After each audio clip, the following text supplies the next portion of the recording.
mais um desafio, né? Confesso que também um pouco nervoso. Eu sempre tive muito problema com o microfone. Sério? E aí me converti, aí eu me tornar líder, passei a ministrar na igreja. Então sempre foi um grande desafio.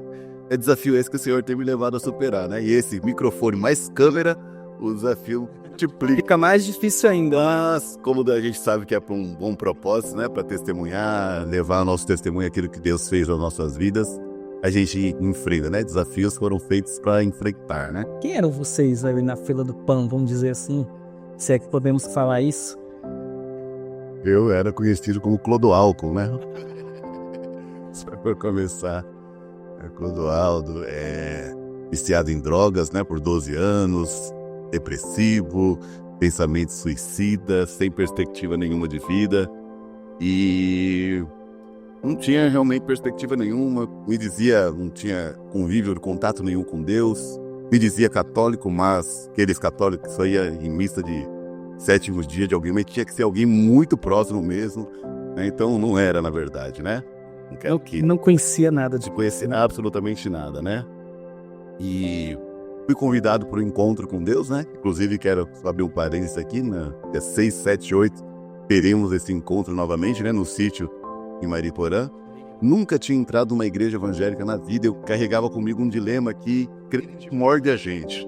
Então, eu queria as distâncias de crente, achava que era um povo chato, um povo intolerante, um povo desagradável, então eu corria de crente. Eu nunca entrei numa igreja evangélica, não tinha interesse nenhum, e aí fui convidado para esse encontro. E aí, na época me falaram isso há 18 anos atrás, né? Foi setembro de 2008. Me falaram que ia ter piscina, eu gostava, assisti uma resenha, ter piscina, e realmente... Você caiu nessa da piscina? Piscina cheia de entulho, né? Mas, enfim, eu falei, quer saber? Eu vou para passar um final de semana diferente, pois todos os finais de semana eram exatamente a mesma coisa. Eu saía de casa para trabalhar na sexta-feira, 7 horas da manhã, e voltava só no domingo, 8, 9, 10 horas da manhã, né? Então, eu passava 2 noites bebendo, usando droga, prostituindo, fazendo uma série de coisas, vários acidentes de moto, o corpo todo marcado de cicatriz, acidente de moto. E aí fui para esse encontro, passei a mão num tufo de maconha e fui pro encontro, porque até então não fui para buscar Deus nem nada. Você falou, é a minha oportunidade aqui. Vai que lá não tem. Eu só fui trabalhar, vou lá. Se for muito chato, eu fumo a maconha, fico rindo dos crentes lá e vou dormir. E até então eu não conseguia dormir e nem comer se eu não fumasse, né? E chegando lá, eu já senti uma atmosfera diferente, algo diferente. E aí, a partir das primeiras ministrações, eu já vi que Deus estava me dando uma oportunidade, né, para eu recomeçar minha vida. Só voltar um pouquinho antes disso, eu não sei exatamente quanto tempo. Eu lembro que uma dessas chegadas, quem usa droga ou já usou, sabe que o pós-efeito gera uma depressão profunda, algo que você tem vontade de morrer mesmo, de sumir. Uma dessas vezes eu lembro que mesmo drogado, alcoolizado, eu me ajoelhei na minha cama e fiz uma oração. Drogado, bêbado. Falei, Deus, se o Senhor existe mesmo, porque até então eu tinha dúvida da existência de Deus, faça alguma coisa na minha vida, porque isso aqui que eu tô vivendo não é vida. Minha vontade é deitar nessa cama e eu quero que seja feito isso, que na verdade gostaria muito de deitar nessa cama e não acordar nunca mais, né? Ia morrer. Mas se for para levantar, que o Senhor faça alguma coisa. Se Deus existe mesmo, faça alguma coisa, só não deixe eu viver dessa forma. Quando eu estava nesse encontro, eu me lembrei, Deus me fez lembrar, falou, olha, aqui eu estou respondendo aquela sua oração. Aqui é a oportunidade de você estar mudando de vida. E de fato foi o que aconteceu. Esse ano faz 18 anos, minha vida nunca mais foi a mesma, né?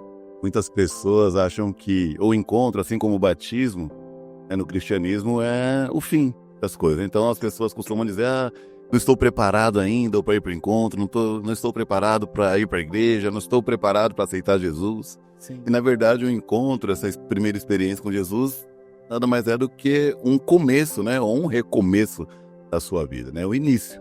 E aí nós vamos dizer, até na Igreja Videira, que existem eventos e processos, né? Então o encontro nada mais é do que um evento. O evento, na verdade, né? Não é um evento apenas, é o evento.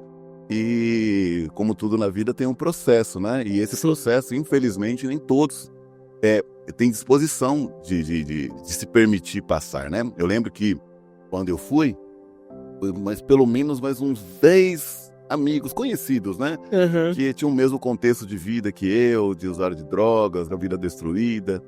E, infelizmente, desses todos, o único que permaneceu foi eu. Porque não tiveram Por que isso disposição. Então, por não terem disposição de passar pelo processo que nem sempre é tão fácil. Ainda que, quando você tem uma experiência com Deus, pelo menos a minha experiência, né? A experiência com Deus é muito individual. Pelo menos a minha experiência foi que, como se eu tivesse escamas nos meus olhos, eu não conseguia enxergar a vida além daquilo que eu vivia. E quando caíram essas escamas, foi quando eu enxerguei que existia uma vida que valia a pena ser vivida, né? Que valia a pena ser chamada de vida, porque eu mal conseguia pronunciar a palavra vida, né? Até meus 27 anos de ter essa experiência, né? Não tinha perspectiva nenhuma, né? Absolutamente nenhuma. Então, quando eu passei a enxergar, eu falei, opa, vale a pena. Então, por mais que eu ainda continuei fazendo as mesmas coisas, continuei fazendo uso de droga, prostituindo, fazendo Aí é um ponto importante que você tocou. absolutamente as mesmas coisas. Porém, essa visão que eu tive da vida que Jesus estava me oferecendo, me levava, dentro de mim mudou algo. Não mudou nada do exterior. Continuei pobre, feio, corintiano. Sofredor.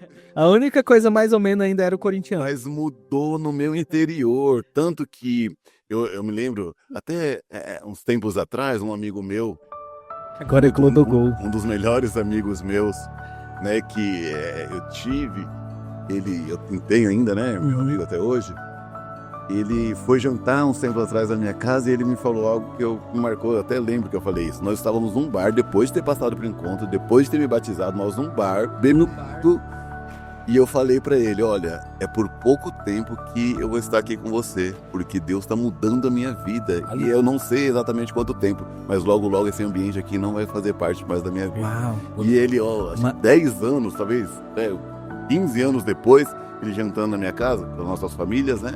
Ele tá bem também. E aí ele lembrou disso. Eu lembro que você falou isso, marcou e tal. Legal, cara. Então, assim, é o processo, né? Que nem todos acham que é uma varinha. A gente passa... Eu passei 20 anos destruindo a minha vida e às vezes a gente acha que vai vir, ainda que é possível, Ficar né? de olhos.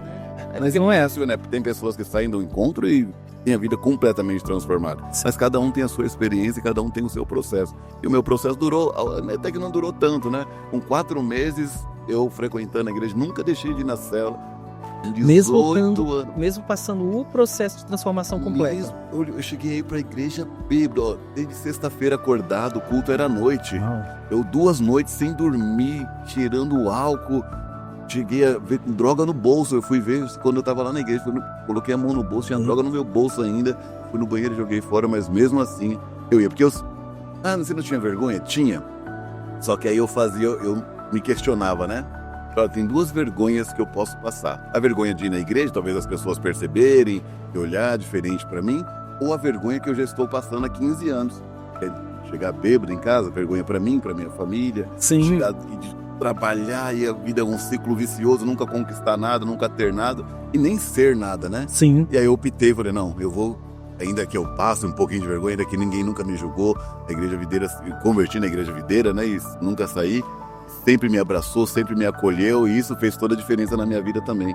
Pessoas que Deus usou para me consolidar e me aceitar, não me julgar, mesmo diante daquilo que eu estava vivendo, né?